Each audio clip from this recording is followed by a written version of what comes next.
Good morning. This is Dr. Matthew Dunn, host of The Future of Email. My guest today is a gent I have been hoping to talk to for a long time. I'm gonna fanboy on him, Tyler Sullivan, best known probably as founder of BombTech Golf. Sully, welcome. Glad to be here. It's kind of cool. So here I'm gonna fanboy and embarrass you right out of the gate. Wow. For those of you listening, I am holding up a BombTech driver. Somehow over a year ago, early on for The Future of Email, there was like a shot at getting this guy named Sullivan as a guest on the podcast. And I went, BombTech Golf, not heard of them. Clickety, clickety, click. Holy crap, cow, that looks great. My entire bag is your stuff now, man. Thank you. That's awesome. It's really cool. And, my buddies are like, those clubs are really great. Yeah, they're absolutely really great. I actually busted my BombTech 2 driver, which, popped the head like wide open at the driving range. I'm like, she served me well. Took you up or what? What's that? Did you email the team? I did, but it'd been over a year, and I had worked the bejeepers out of her. So I thought, fair is fair. I probably did something really dumb when I swung it, but we're going to talk about email. But I just had to put that in there because the context in terms of what you've done. I mean, you built, founded, sold BombTech Golf, and now you're heavily involved in Ecom growers. Essentially an agency, right? Yep. So we worked. It was very organic. So I started BombTech 2012. I mean, I feel like the oldest guy in ecom now. It's like everyone I talk to is younger than me. But at the time, I was, it was not what it is now. 2012, there wasn't really Shopify, wasn't really a thing. Yeah. Email was a lot more complicated. I think we were on MailChimp or Constant Contact.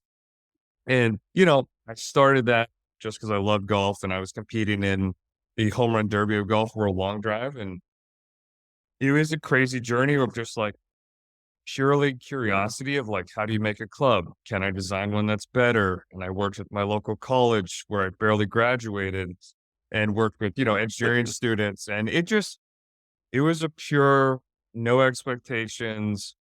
I love this. That's what I do every day.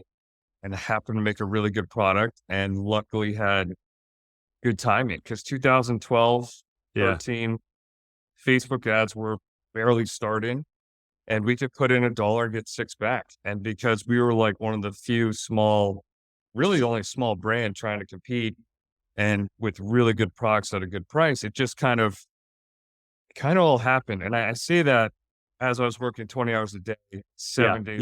Yeah. It's a newborn. So, I mean, there was a lot of hard times and not to go too deep in the story, but I think the real reason I made it successful is it was November. This has got to be 12, 13 years now of when I got fired from my day job. So I was, BombTech was a side hustle. It was going decent, but it wasn't, it wasn't a full-time income. Yeah. And there was a lot of cash flow when you're manufacturing products, which I didn't really understand. And my wife just became pregnant and my boss brings me into his office. He's like, we need to talk. I'm like, what do you want to talk about? He's like, today's your last day and your last paycheck's last week. And I'm like, wow, what did I do? Or what didn't I do? And I was in sales and I go, what's my job? He goes, to sell. I go, what are sales? He goes, they're up 100% or whatever.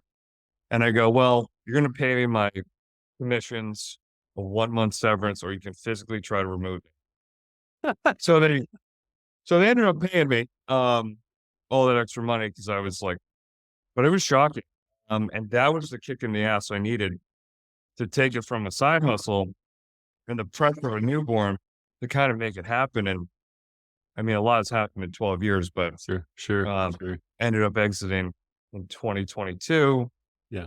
And to backtrack a little bit, not to go too crazy, but I had started an agency with my first employee and one of the engineers that engineered our golf club in 2016, which is Ecom Growers. And that's like what I'm working on now, post-exit, post-employment, where we just help other ecom brands exactly like my own brand do what we did, which was email. And I call it more of a conversational, authentic email style, which is kind of that's how I always looked at it. Like, you're a customer, and we always tried to like just have real conversations one to one, Mhm, as if you're the only customer, and ask your real feedback. And mhm.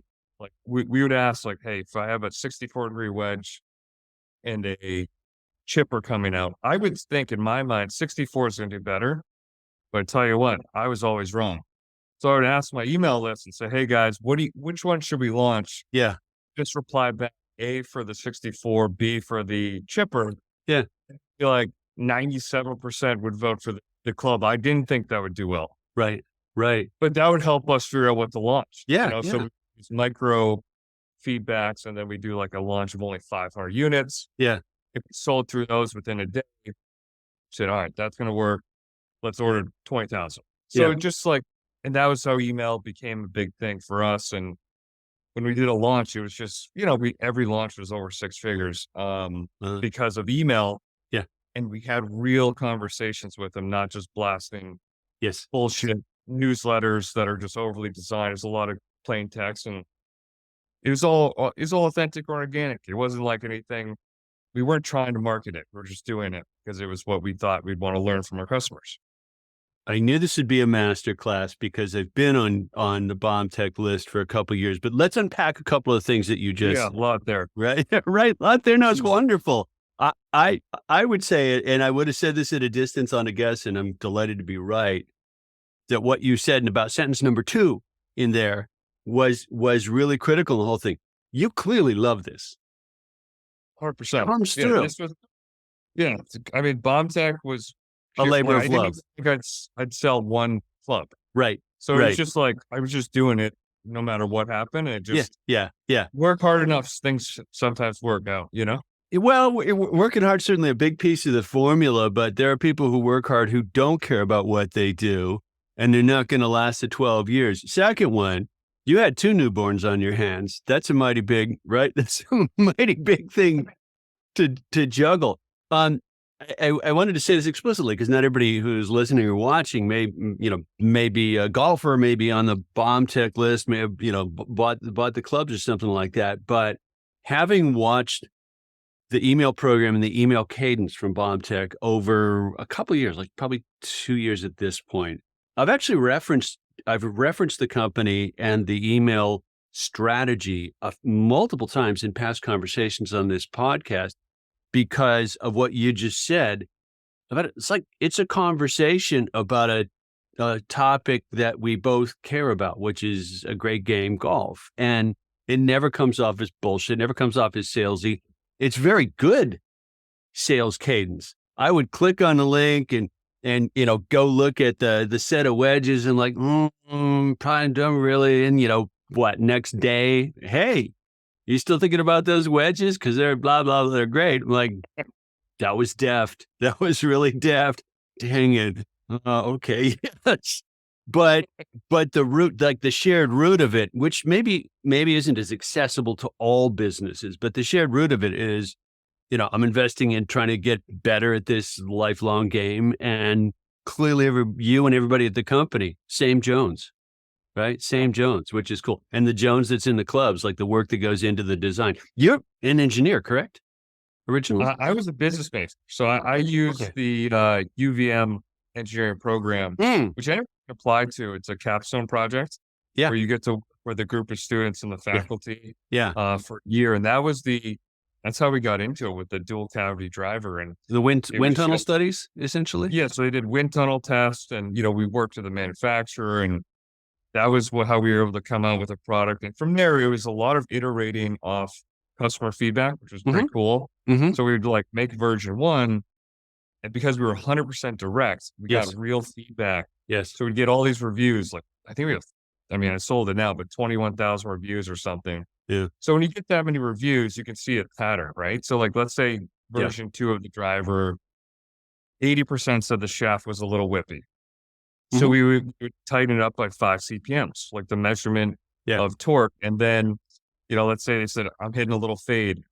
Okay, we'll close it down a half degree more. So we was like micro improvements off our direct customer. And that Yes. was like the easiest way to have a non-engineer be in a very engineered product environment and actually make products for you guys.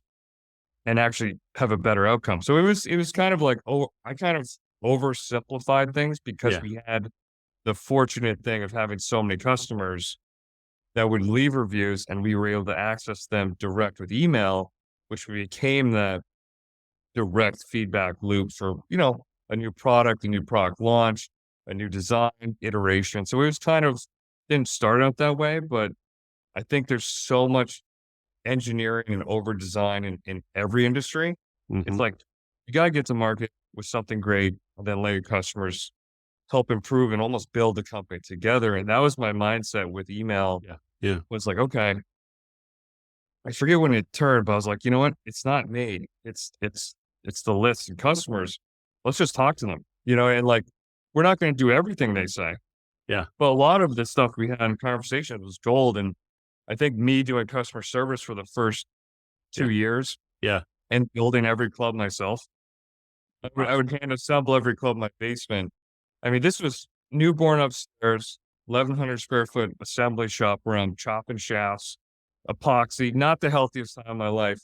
And, but I had such a intimate, knowledge of the customer because I talked Yeah. to them for 2 years on the phone and email before Yeah. I was willing to give it up and Yeah. hand it off to my other employees. And that was really, I know I'm derailing a little bit, No, no, but I no. only had two in-house employees and they did customer service.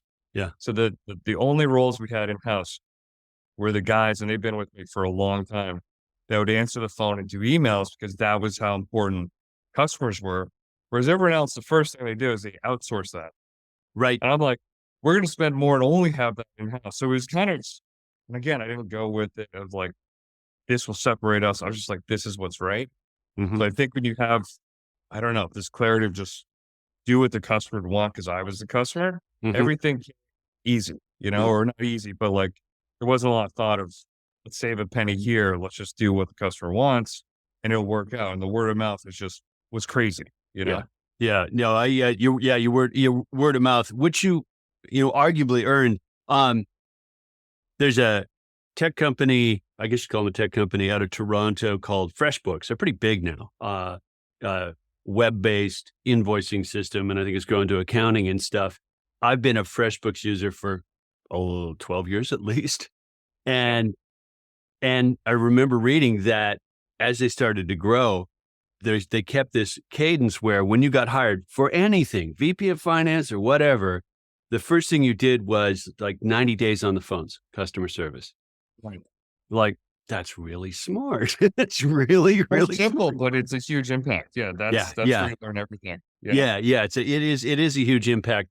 Um, would it be fair to call the model for BombTech? We'll come back to Ecom growers for BombTech. It's a DTC, a direct to consumer play. You don't have pros, you don't have retail in shops, et cetera, et cetera. You had this passionate audience that you could reach directly on, as you said, Facebook ads, website, and so on, and then turn it into a two-way channel, primarily with email, right? Yeah, 100% D2C. I mean, the reality is that retail didn't want us. We didn't it was twofold. It was like number one, we want to sell direct. Number two, to get the prices where we Yeah, could have we could have great performance. That was never an issue. But to get through, it's a very difficult industry to get into. yeah, So our prices had to be fantastic and we still had great margins, but it just, it was almost, I wouldn't say an impulse buy, but it's priced competitively enough where, it, you know, you don't have to think about it too much. no, And, it made selling direct just the formula worked.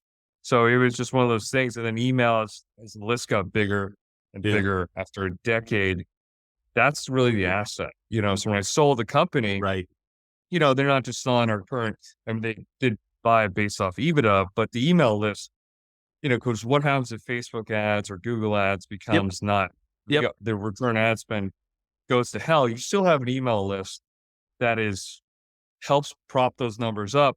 And as you scale, that's really a lot of your profit comes from that. So it was just, again, it wasn't intentional. We're all going to go direct, but would we want to sell at a certain price and have so much value?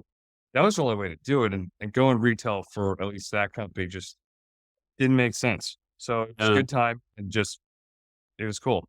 yeah. Well, and you described it, but I think it's worth recapping in terms of email. Like you caught the wave, and I'm not going to say it was luck, like you worked at it. You kind of caught the wave of the maturing of the infrastructure and systems that make DTC businesses possible, including the email systems. If I'm not missing a bet, Shopify, Klaviyo on the back end now. So we switched over to those, but I mean, it was funny back then. I remember when we switched to Klaviyo, I remember why we did it. It was like 2015 Yeah. or 16. Yeah. And it's because we could not segment out on whatever we were on now. I think we've been like through 5 platforms. Yes. But so what I would write in the email was like, it was comical. So we do a sale for like the driver or whatever. And I'd say, what would I say? It says like, sorry, if you bought it the other full price, you can't use this coupon Right. or Right. something. It was like too bad. And people were like, give me the refund. So there was no way to segment out. You could never run a deal to anyone. So it made it almost impossible. And so when we could segment out, I was like, oh my God, we could segment out people that already bought and then show a discount to someone that hasn't bought. Yes. And that alone was a game changer. And then, it's matured and, you got the flows and segmentation. All that stuff. Yeah. But when you have a hard good, you got to understand, guys may buy drivers once every 3 to 5 years. Yeah. So it's really tough to, like, if you're a consumable and you send an email that says, hey, this driver's awesome, $297. 2 days later, you're like, hey, we have a Labor Day sale.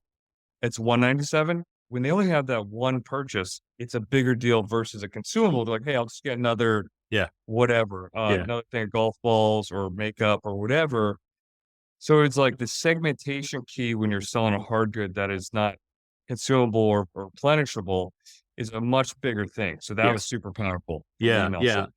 And if you haven't played with the levers and knobs that Sully's talking about, the switch to Klaviyo was conceptually and fundamentally your ecom system and customer history talking to your email system instead of them being separate buckets where you couldn't, as you said, go, wait a minute, this guy just bought this yesterday. I do not want to tell him about the sale and so on. The other thing I particularly appreciate about what you guys did, and I'm guessing this is part of the philosophy of ecom growers, was remember that email's a two-way medium, not a broadcast medium. It's funny. Yeah. So that's like, it's really interesting. I think the unique advantage we have at the agency is that Chris was my first employee at BombTech. And like, he also engineered one of the golf clubs. And so like, he was and still is the most unique, hardworking person ever. I mean, he was like 22 and he'd be messaging me at like 2 a.m, leaving the bars. He's like, did you see how many sales we have right now? I'm like, dude, go to sleep. Go to sleep. He was just so passionate and hardcore about it. Yeah. And was the best employee I could ever have, especially as my first one. Then in 2016, Klaviyo did a case study on BombTech, we had like 48% of revenue from email. They did a case study, and then other DTC brands started reaching out to me, like, hey, dude, that's awesome. Can you help me? I'm like, no. And they're like, and then Chris, who was doing all my email, and this has been, I don't know how many years he's been working, he's like, do you mind if I help them? I go, what do you mean? He's like, well, like on the side. And I go, as long as it doesn't affect your day job, go ahead. So he went out and closed 3 of these leads. And we started talking, and I'm like, well, what do you want to do? He's like, well, it'd be cool if I could make this a big thing and whatever. And I said, well, let's make a business plan together of how you can exit BombTech, start your own business, and make more money than I could ever pay you. And that's what we did. And he ended up, I think we had peak, we had 40 something clients. We hovered around 38, 35. And he really runs that company, but we're 50-50 partners. And that's how he went from my first employee. Yeah. And he's still super young, just had his first kid. So now he's been running his own company for the last 6-7 years. Wow. And has been making, I don't know, 5-10x what I could ever pay him. Yeah. Doing his own thing, and I'm still a part of it. So it's all been hard work and then organic things of moments of traction where it's like, okay, people are asking me for help. I don't want to help them. He wanted help. It just kind of happened. Yeah. And it wasn't like, hey, let's go start an email agency because I've sent an email before. It was like, people want help. We know how to do it. So that's how he operates, is from inside an e-commerce brand mentality, which is like very rare. Most agencies Yes. have never been in an e-com brand themselves, or actually part of a Yeah. founding the company. So it's just, that's why we're different over there, you know? Yeah. Yeah. Well, and he grew up in ecom from what you just said, like literally, He professionally. literally. So I can't believe he did not quit because, I was a interesting boss, but he learned a lot and we worked side by side. So good on him for not quitting. But anyways, Yeah. And the hard goods, you touched on it, but the hard goods, not digital goods, basis for that business. Yeah, it's easy to get a false economy spun up in things like SaaS because you're selling bits and bytes. It's an oddly fungible thing. Like you can have margins of 98%, and people will go, "Yeah, no problem. Where do I pay?" That's a very false economy in some ways. yeah. But when you're shipping clubs, a little different. Yeah. Do you switch gears for a sec? Talking to the guy who's dealing with the rigors of, oh, I did it. Now what? You still tinker with club design? For what I'm doing now? Yeah. No, so I have a non-compete in golf. So Okay. I'm out of golf. I just finished my transition period. So I was working as I was still I don't know Face what of I the was. I company. guess general manager of the company until August. So Uh-huh. now I'm fully disconnected, which feels really weird because, Yeah. I mean, when I first started, I never thought I'd make $1. And then to have something that was worth decent amount of money and sell it that I love so much was really, Hard. it was tough. It was very emotional and I knew it was going to be, but it really, they all say it's like, it's the toughest year ever after you sell a company. And it really was. And I don't know, the money is great. And one of the reasons I sold is I had 2 young kids, Yeah. and the cash flow from that business it was capital intensive, because we would do great, sell millions and millions of clubs, but then we had to go manufacture millions and millions. Like, Yeah. so I had Yeah. to spend. So after a decade of that, I was like, you know what? I don't know if I want to live like this forever with a young family. Stressful And with too. COVID and golf just blew up, Yes. I was like, this is such a unique time for golf Mm-hmm. and for e-commerce. Mm-hmm. I don't know if we'll ever be able to get this valuation ever again. Yeah. This is Yeah. just so Yeah. the timing was perfect. And the guys who bought it, I thought they were right fit and we were ready and I was dialed in and it was great. Transaction went well. We closed really fast because I was so dialed in and I had delegated almost everything after having my second kid, where I was working like 4 hours a month, which was not how it was before with my first kid. So it made it really transferable so I could sell it and make a good transition. But now I just ended my employment agreement in August and I'm searching for what to do. I'm Mhm. helping Chris with the agency. So that's number one focus. I'm messing with some print on demand apparel stuff for skiing. I have a ski design behind me. Got 40 prototypes of skis that I made with UVM. So I don't know if I'm gonna go back into an inventory based business, but I'm a big I love skier, it. and but I have an office. I go every day and Yeah. uh trying to bring value where I can to people in ecom. And right now, most of my efforts ecom G because, I want Chris to win and, maybe exit at some point to see what that's like. But we're not ready for that yet. But it's a changing landscape for that for sure for D2C as well. Yeah, I'm gonna ask it on air, so that's really unfair, but it sounds like Chris would be a wonderfully interesting guest to talk with about email. Oh yeah. He, Yeah? he has a whole different perspective. Hopefully he doesn't talk talk too poorly about me. But it's like I'm on the almost on a third party outside perspective. Yeah, So a lot of our conversations are more like he will tell me what's happening in the business, and he has a lot of limiting beliefs of what we can do because he's in the woods. He can't see yeah. outside the forest. So I'll say, like, we're like, hey, we got to systematize so we can scale up. And he's like, can't be done. Can't be done. And I'm like, okay. And then I'll just go through it. And then guess what? It can be done. So like we were really bloated, had too many people, not enough systems. So my outside perspective, I try to keep it outside so I can come in and say, hey, we got to systematize this and that. And it's like, it is very yin and yang because I'm not in the day-to-day fulfillment. Yeah. And then I do a lot of podcasts to help them get leads. So that's been kind of nice. It's because I never had that at BombTech. And it's so easy to get stuck in the business and not realize what the big levers are when you're doing every stuff every day. Yeah.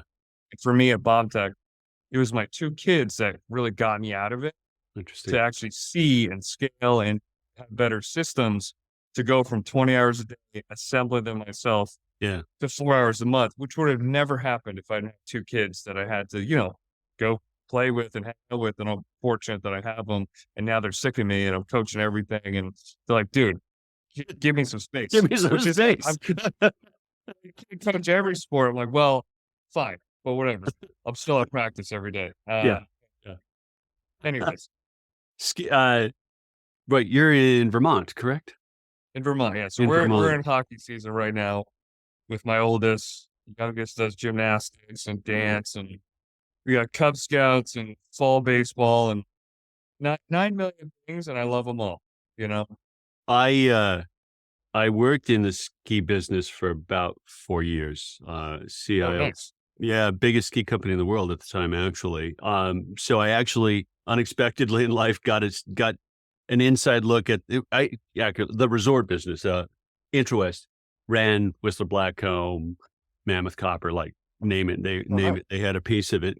Um, Someone should DTC disrupt ski, which may be in the back of your head, as you did golf, because it's the same. There is. I actually ski with a friend who invented the first twin tip ski, Yeah. and he has his own brand, J Skis, Mhm. that he makes his own design. So I ski with him. I joke that I'm his volunteer tester. So he brings me new products. Yeah. Like when skiing, he's like, "Hey, try this new ski I designed."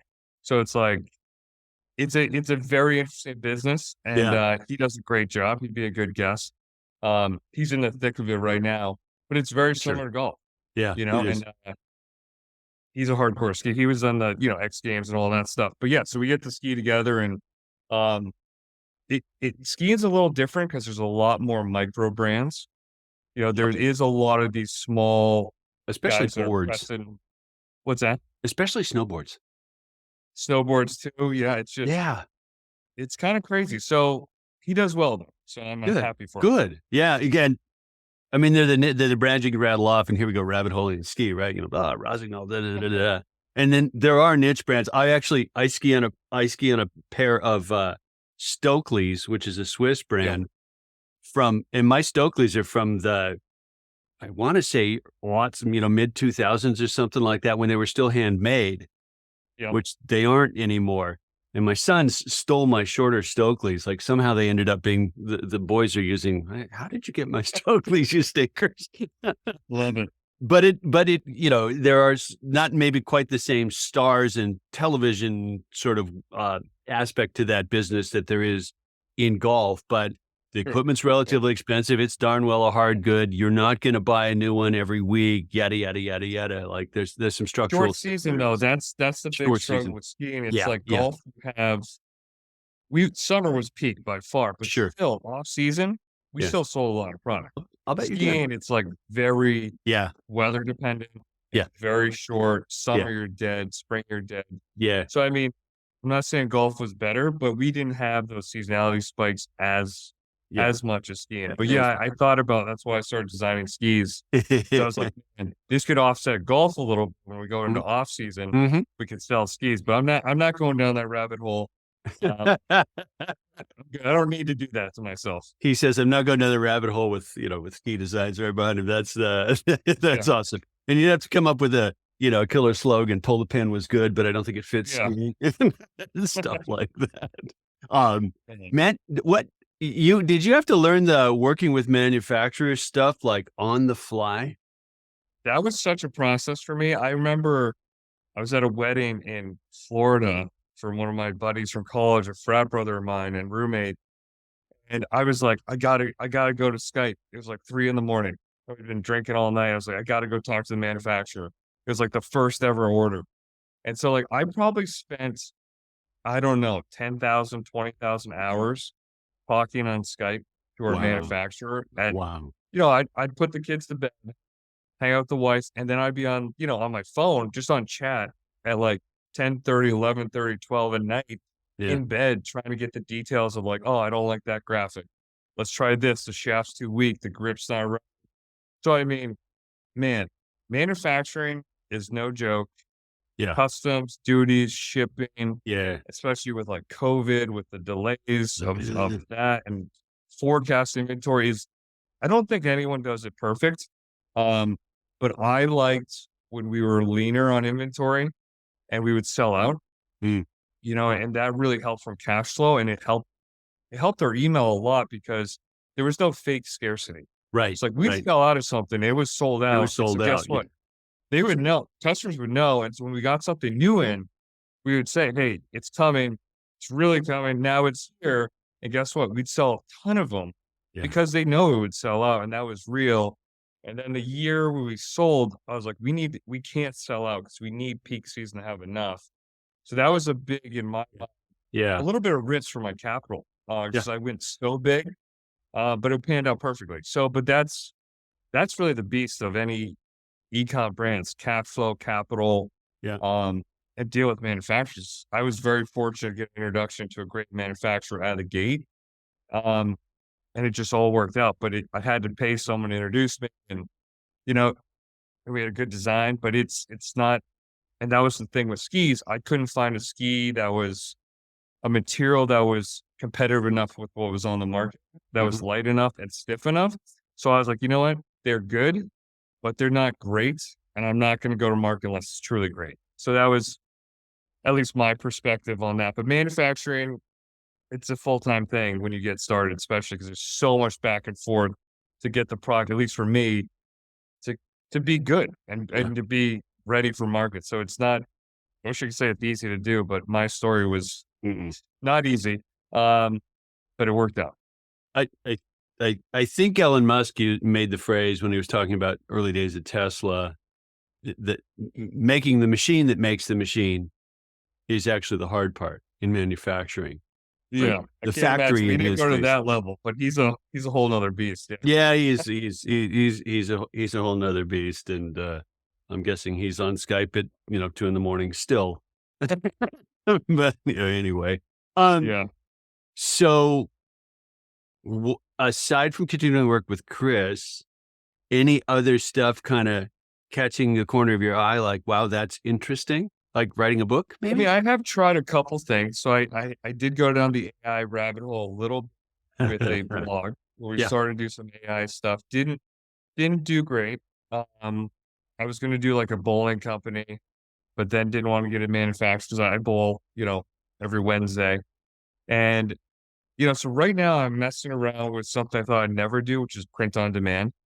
Uh, with just designing apparel, basic sweatshirts, hoodies, and just seeing, because that industry is really interesting to me because the cash flow perspective is like I can do it like a custom coffee mug with your name on it or whatever, but you get the order, then you Then pay you to make get it. it made. So Yeah. for me, and I don't have to ship the product myself. So it's like, how can I use some of what I've done over these years outside of helping with the agency, which is our biggest lever? That should be my main focus. But it's very interesting that you can sell something and have positive cash flow Yes. without having to hold inventory. So Yes. I Yeah. haven't proven it out yet, but it's called Outside Humor, is what I just called it, and I started like an Etsy store, which is weird. Um, and we'll see. I may do a Shopify store of like the best sellers if I get best sellers and do Yeah. Facebook ads, but Yeah. I'm not sure yet. But at least I like the designing of the products and stuff, Yeah. and it's tough to golf every day and ski every day. It sounds crazy to say, and No, I no, feel no. like an I idiot to say that, but yeah. it's you gotta do something. You gotta work a little bit, or you'll go crazy. Yeah. When I was at Microsoft in the 90s and saw people who were there at the right time, stock options, et cetera, like punch out and almost verbatim. Yeah, I love to snowboard, but I'm the only guy snowboarding every day. And after a while, I was like, Right. in the butt. Yeah. I know all my friends are still working, so I have a crew of guys at the golf course that are 70. Yeah. They're all Sure. retired, Yeah. and that's cool. And it was nice when everyone's working remote and like not working because I had a bunch of people to hang out with, and a couple of my friends. They ended up getting jobs, but they got laid off this summer and had a severance. Yeah. So we got to golf a ton together, which is Nice. cool. Nice. But now they're back to work, so I'm like, Yeah. all right. So I go to the office. I try to put in the hours, and Yeah. you know, I think when you find something that you're just doing anyways, and it's just like enjoyable, and that's how golf was for me. Hmm. That's how Yeah. like so it's like this thing where if you try to sell whatever's trending, and this is always my example. It's like I don't know anything about women's leggings, right? But women's leggings are a hot thing. They're trending. You can't sell something that's trending. You got to sell something and are passionate about, and that it'll never feel like work. And that's how I was able to work 20 hours a day. Although I was working, it wasn't working. It's hard to explain, but so that's what I'm looking for. And, had designing these silly t-shirts and stuff. And what am I doing? I'm doing ski apparel and then some fishing stuff because my son likes to fish. It's just stuff we talked about and do anyways. And I can talk to him like, hey, let's design a shirt about whatever. Like, what do you want to do? So him and I started designing our own lures.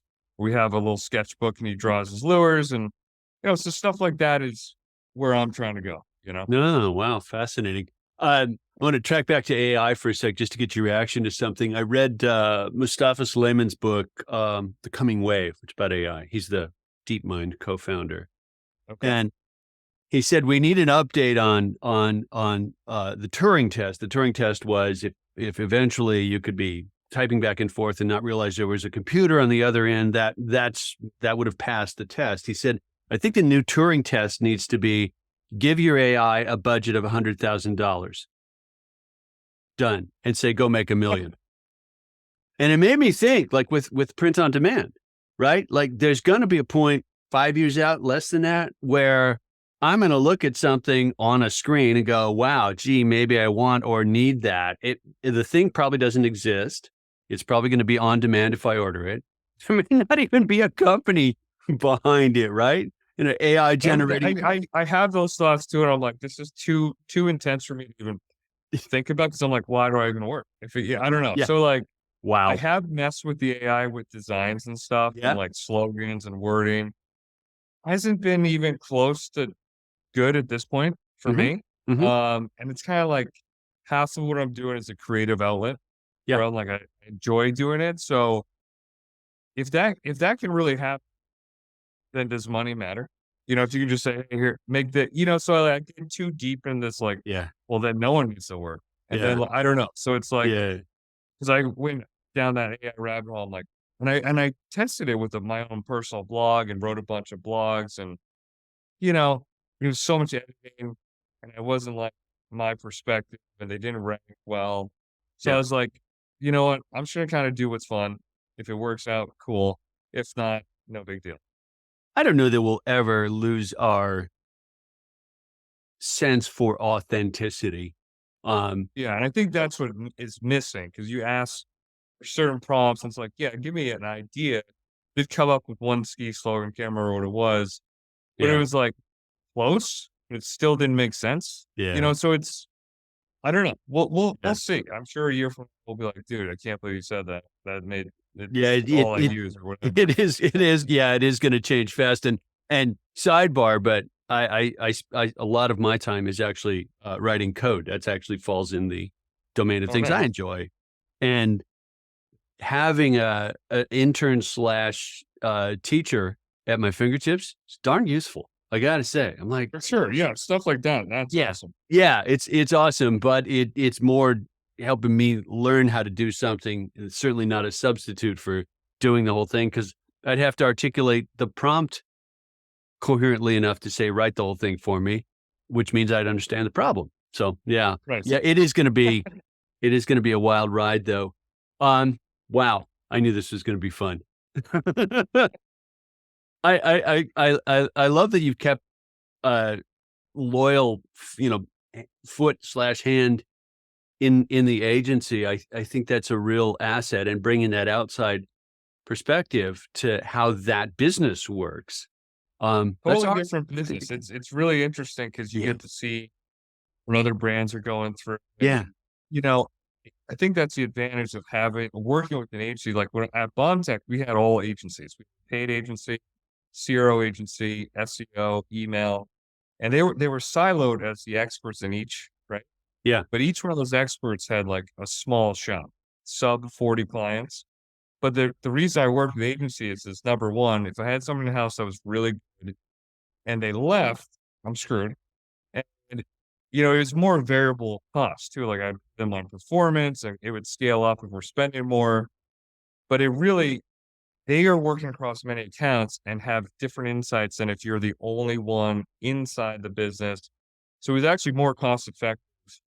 It just made sense. So it's Yeah. it's a really cool business and it's great from a cash flow standpoint.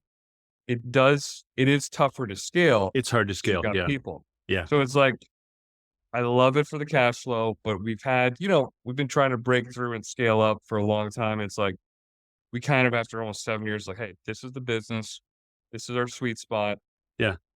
and life's good. And so just kind of make it better and work with great clients and stay in ecom, and it's a cool thing to do. Yeah. Wow. Yeah.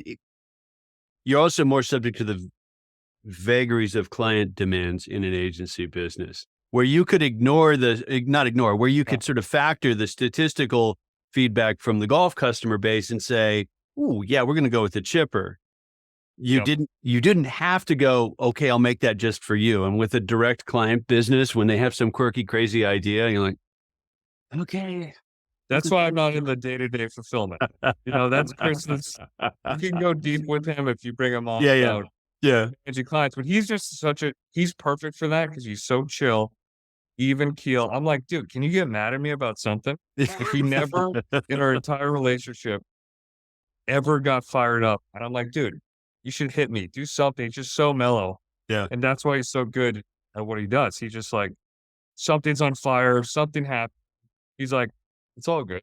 I'm like, dude, teach me that because Yeah, I'm yeah, so yeah. emotional, fiery, and that's how I break through walls with certain stuff. And he's just like so chill. So we're very Yin and yang. opposite, which Yeah. works out well for us. That's awesome. That's awesome. Well, let you get back to skis and contemplating the universe and whatnot. And I want to say I really, really appreciate you. It took us a bunch of logistics to actually find a time to talk, Thank but I you really for appreciate dealing you with me. making the time. Yeah, it was Yeah, fun. glad we could do it. Cool. Hey, last question, Sully. Where, if someone's listening and they say, "Ooh, ecom growers, I want to talk to them," where do they find them? Yeah, so ecomgrowers.com. Cool. Also, I'm on LinkedIn too, Tyler Sully Sullivan, if they want to reach out to me. Or Yeah. they can email me, Sully, Sully, at ecomgrowers.com. That's the best way to get a hold of me. I think I'm down to like only a couple emails now.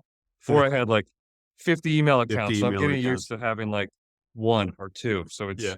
it's a different world, but All right. Well, Tyler Sully Sullivan, it's been a blast. Thank you. thank you. Appreciate it.